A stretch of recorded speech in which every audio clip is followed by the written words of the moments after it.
Bonjour à tous, cette allocation pour vous signaler que nous venons de réactiver le site Les Décrocheurs, donc le site de notre association qui concerne au point de départ le combat judiciaire et actif que font les décrocheurs de drapeaux européens.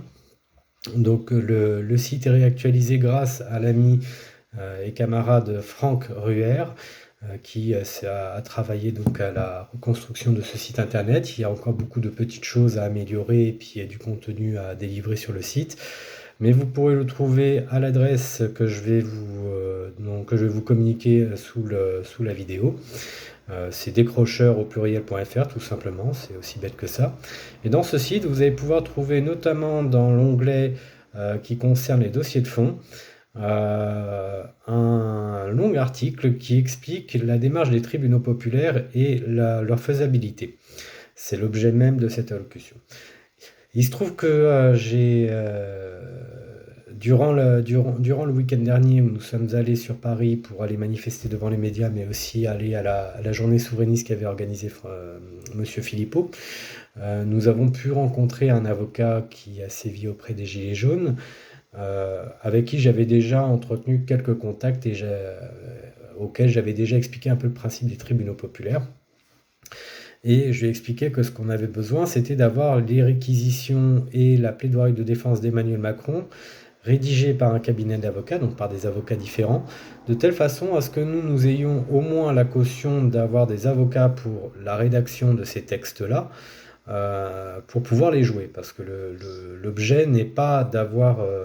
j'ai moi-même rédigé des réquisitions sur Emmanuel Macron, notamment sur l'affaire Alstom, l'affaire syrienne et bien d'autres.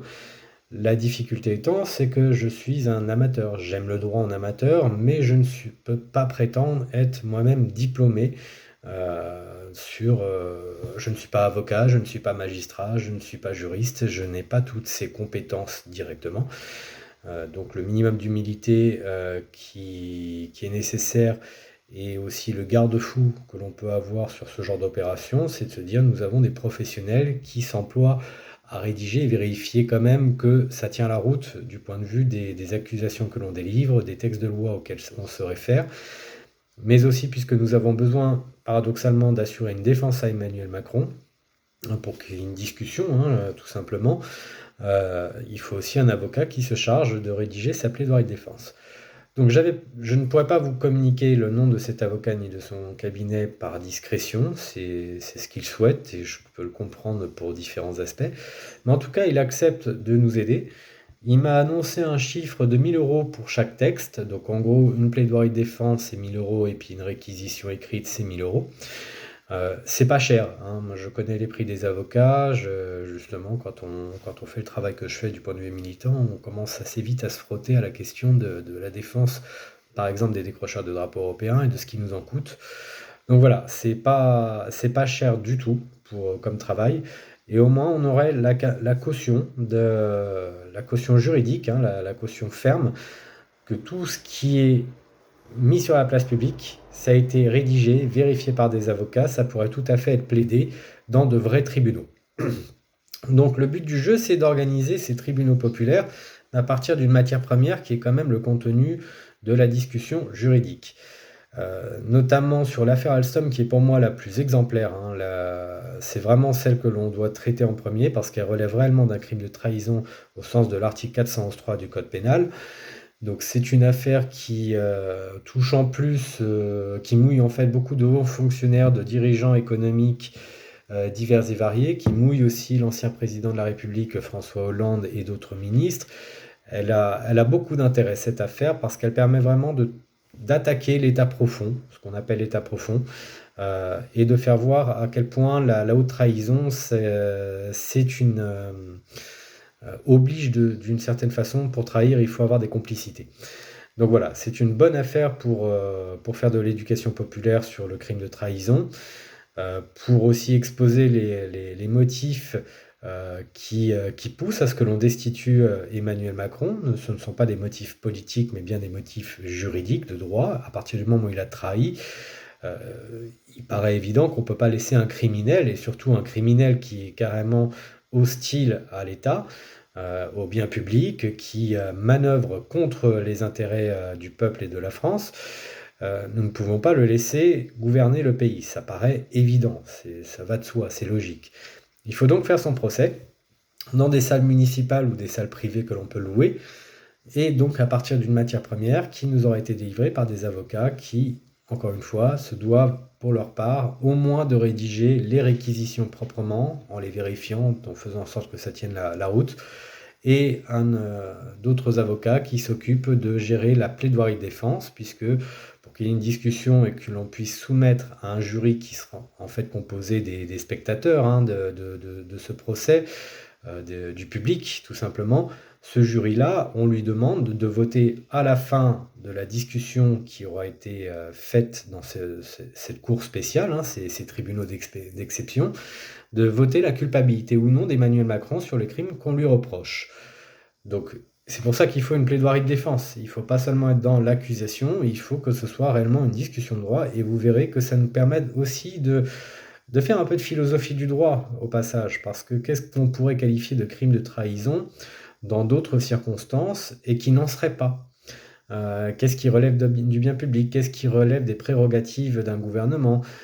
Qu'est-ce qui finalement permet, qu'est-ce qu'on peut considérer en dehors de tout parti pris idéologique que l'action d'un gouvernement, d'un chef d'État, quand bien même du point de vue moral ça nous semblerait inacceptable, en fait ça n'est pas de la trahison ou ça n'est pas forcément une manœuvre attentatoire au bien public. Voilà tout l'intérêt aussi de ce genre de procédure.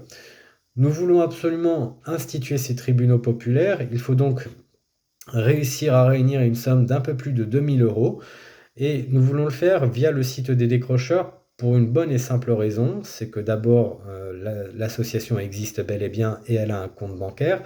Je n'ai pas la main sur ce compte bancaire, nous avons un trésorier qui d'ailleurs cède la place et nous cherchons un trésorier pour le remplacer. Donc voilà, si vous êtes comptable à la vie courante, n'hésitez pas à nous contacter. On a besoin de gens qui soient très sérieux sur la façon de gérer ce genre de difficultés. Mais voilà, je n'ai pas la main à titre personnel sur ce compte associatif. Ça nous permet une certaine transparence quand même et une certaine sécurité sur l'usage des fonds. Donc le but sera clairement de payer le cabinet d'avocats et de nous assurer aussi que les frais de déplacement, de logistique puissent être faits. On a des contacts chez des gens de théâtre qui pourront assurer certains rôles. Il faudra bien jouer le magistrat, il faudra bien jouer l'avocat de la défense, il faudra jouer le procureur de République, il faudra jouer le greffier. Évidemment, les personnes qui pourraient nous inviter dans leur commune à ce que l'on fasse une représentation, donc que l'on institue ces tribunaux populaires dans leur propre commune, pourront, si elles le souhaitent, participer directement en prenant l'un des rôles nécessaires, donc celui de l'avocat, celui du procureur, du magistrat ou du greffier. Le but du jeu, c'est simplement que comme on a les textes écrits, il faut tout simplement les lire, on ne demande pas aux gens de les apprendre par cœur, mais au moins d'avoir une certaine qualité de lecture, savoir lire posément un texte pour que les gens comprennent. L'assistance doit comprendre. Il faudra évidemment informer toutes les personnes du village ou de la ville concernée par des opérations de tractage ou de distribution, enfin de collage d'affiches. Le but, c'est vraiment d'informer la population, d'inviter la presse nationale et quotidienne régionale pour faire voir de quoi accuse-t-on Emmanuel Macron, sur quel motif, pourquoi on est sérieux dans notre démarche. Ces tribunaux populaires n'ont évidemment pas de capacité contraignante. On ne peut pas demander aux policiers d'aller directement à l'Élysée récupérer Emmanuel Macron pour l'envoyer en prison si on le juge coupable. Mais c'est d'abord un exercice pédagogique et un exercice de sensibilisation des institutionnels et de la presse et de la population, bien évidemment, sur ce qui motive notre volonté de destituer ce traître. Voilà. Donc en fait, je ne peux que vous inviter à aller sur le site des décrocheurs et déjà nous cherchons des adhérents, puisque c'est ce qui va quand même soutenir structurellement l'association, c'est que nous ayons le maximum d'adhérents. Donc si vous soutenez le combat des décrocheurs, que ce soit du point de vue du décrochage des drapeaux européens, que ce soit du point de vue du combat judiciaire, ou que ce soit du point de vue des activités militantes plus générales, donc à savoir les tribunaux populaires, les manifestations devant les médias et bien d'autres actions, puisque les décrocheurs, c'est d'abord une communauté d'activistes politiques et de leur soutien. On ne fait pas réellement de politique, hein. Les grands enjeux, c'est la démocratie, la souveraineté et la récupération du pouvoir politique pour le peuple, très clairement. Nous ne prétendons pas faire de programme politique, nous ne prétendons pas à ce stade être un parti politique, bien évidemment. Mais par contre, nous sommes des vrais militants, c'est ça les décrocheurs, c'est une association militante et on a besoin pour organiser de l'événementiel, pour pouvoir ferrailler sur le plan juridique sur différentes opérations, pour pouvoir couvrir nos militants, d'avoir des adhérents qui cotisent. Donc, on a un petit problème actuellement avec PayPal. Vous verrez qu'en fait, on a deux onglets, un onglet pour adhérer et un onglet pour faire une donation. On n'arrive pas encore à faire le lien correctement avec PayPal sur la question de la souscription. On ne sait pas pourquoi, on a un problème technique qu'on n'a toujours pas résolu. Mais je vous dis quand même, si vous pouvez quand même adhérer via PayPal, mais par une donation, donc sur l'autre onglet qui va bien. Sachez que si vous êtes fauché, très clairement, on ne va pas juger de savoir pour quelle raison vous êtes fauché, si c'est un problème de revenu ou si c'est un problème de gestion de budget, que vous êtes très limité. C'est une souscription de 10 € par an, donc faites une donation via PayPal ou autrement, par chèque, hein, on vous a donné l'adresse ou par virement, et précisez-nous les informations nécessaires, donc vos coordonnées, votre adresse, et dites-nous que vous voulez être adhérent. Ou si vous estimez avoir plus de capacité parce que vous n'êtes pas non plus trop mal à l'aise financièrement, la cotisation par an est de 50 €. Et pareil, peu importe l'outil que vous utilisez, que ce soit PayPal, que ce soit par virement ou que ce soit par chèque, donnez-nous les informations nécessaires pour qu'on puisse vous enregistrer en tant qu'adhérent. Et vous pouvez évidemment faire des donations qui sont plus élevées, de telle façon à pouvoir nous aider à constituer cette somme dont nous avons besoin. Je le rappelle, il faut réunir un petit peu plus de 2000 € pour que nous puissions payer le cabinet d'avocats afin d'avoir les réquisitions et la plaidoirie défense d'Emmanuel Macron qui soit rédigée, ne serait-ce que sur l'affaire Alstom, mais bien d'autres affaires. Donc je vais vous communiquer le lien qui de toute façon renvoie à la question. Il y a deux affaires que l'on propose d'étudier. On pourra en mettre d'autres sur la table plus tard. Déjà, commençons le travail avec des choses qui sont substantielles, bien médiatisées, qui sont sûres, qui sont bien qualifiées par le droit pénal constitutionnel et international. Commençons par ça, essayons de réunir cette somme, espérons-le pour l'automne prochain. De toute façon, je pense que je vais, avec quelques camarades, refaire une vidéo de promotion qui sera un petit peu plus percutante pour essayer de susciter le maximum de donations et d'adhésions au passage pour le site des décrocheurs. Mais voilà, sitôt que nous, on aura réuni la somme de 2000 €, encore une fois, ça n'ira pas sur mon compte bancaire propre, ça ira sur le compte associatif, et qui en fait, ça sera transféré en fait immédiatement après sur le compte des avocats, du cabinet d'avocats auquel nous pensons, pour que nous ayons la matière première.